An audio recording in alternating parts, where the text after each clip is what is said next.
Hello, readers and writers. Today, for Writers Workshop, we're going to be doing another writing response where you're going to be sharing if you enjoyed the story that we listened to or not, and you're going to share some supporting reasons for why. Today, I wanted to introduce you to a new character, Emily Brown. And I love Emily Brown because she has a very big imagination. And I want you to listen today closely as I'm reading to see some of the different things that she imagines as she's playing with her bunny Stanley today, who you'll meet in just a minute. Our story today is called That Rabbit Belongs to Emily Brown. So pay close attention to see how Emily Brown uses her imagination today as we're reading. That rabbit belongs to Emily Brown. Once upon a time, there was a little girl called Emily Brown and an old gray rabbit named Stanley. One day, Emily Brown and Stanley were launching themselves into outer space to look for alien life forms when there was a rat-a-tat-tat at the kitchen door. It was the chief footman to the Queen. He said, "The Queen has very kindly noticed your rabbit, and she would like to have that bunny wunny. In return, she offers this brand new golden teddy bear." Emily Brown looked at the Queen's teddy bear. It was stiff and new and gold and horrible. It had staring eyes and no smile at all. "No, thank you," said Emily Brown. "This rabbit is not for sale, and his name isn't Bunny Wunny. It's Stanley." And Emily Brown politely shut the door. An hour or so later, Emily Brown and Stanley were riding through the Sahara Desert on their motorbike when there came a rat-a-tat-tat at the garden door. It was the army.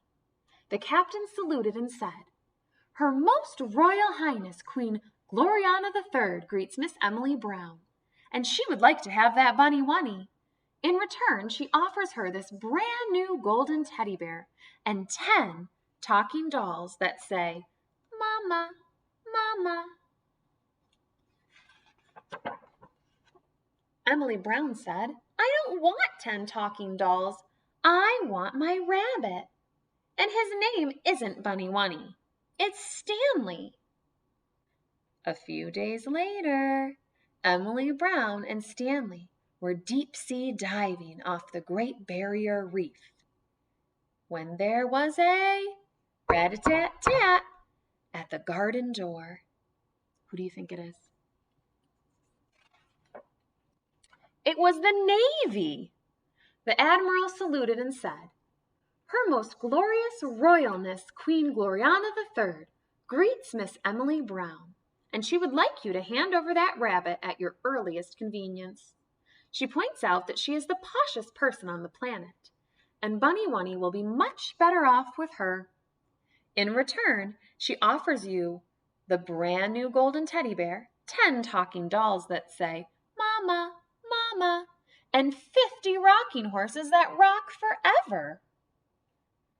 Would you trade if you were Emily Brown? "I don't care who she is," said Emily Brown. "This rabbit belongs to me, and his name isn't Bunny Wunny. It's Stanley." And she sent the Navy away. A few weeks later, Emily Brown and Stanley were climbing through the Amazon rainforest when there came a rat-a-tat-tat at the garden door. It was the Air Force. The wing commander saluted and said, "Her Excellence, the most mighty Queen Gloriana III greets Miss Emily Brown and says she must have the bunny wunny right now, or she will not answer for the consequences. In return, we will give her a brand new golden teddy bear, 10 talking dolls that say, 'Mama, Mama,' and 50 rocking horses that rock forever, and all the toys she could ever desire." Now, Emily Brown was fed up. She sent that Air Force away and she pinned a big notice on the garden gate that read, "This rabbit is not for sale, and his name is not Bunny Wunny. It's Stanley." A few months later, Emily Brown and Stanley were lying fast asleep in bed, dreaming of all the adventures they would have the next day, when there was absolutely no noise at the door, or the gate, or the window. Who's coming? Can you tell who's coming? Silently, in crept the Queen's special commandos. Shh. When Emily Brown woke up the next morning, for the first time in her life, there was no Stanley. Emily Brown was so cross. Do you know what that word cross means? How do you think she's feeling? Yeah, mad or upset. She knew just what had happened. She marched straight up to the palace on the hill. She knocked on that naughty Queen's front door. Rat-a-tat-tat. Emily Brown ran into the palace, and there was the Queen, crying like anything. The first thing she said was, "Thank goodness you've come, Emily Brown. There's something wrong with Bunny Wunny." There was indeed something wrong with Stanley. That silly Queen had put him in the royal washing machine all night, and he'd come out an odd pink color. The royal dressmaker had stuffed him full of stuffing so that he wasn't flippy-floppy anymore. And worst of all, they had sewed up his mouth where Emily Brown had picked away at it, and Stanley wasn't smiling anymore. Stanley was miserable. "Oh, Emily Brown, is there anything that you can do?" asked the Queen. "There certainly is," said Emily Brown. "I shall take Stanley home." The Queen started crying harder than ever. "I have all the toys in the world, but none as nice as Stanley." Emily Brown felt so sorry for that silly Queen. So she went to the royal toy cupboard and she took down that brand new golden teddy bear and she placed it in the Queen's lap. Emily Brown whispered so that no one else could hear her, "You take that brand new teddy bear and you play with him all day. Sleep with him at night. Hold him very tight and make sure to have lots of adventures. And maybe then, one day you will wake up with a real toy of your own." And Emily Brown and Stanley went home.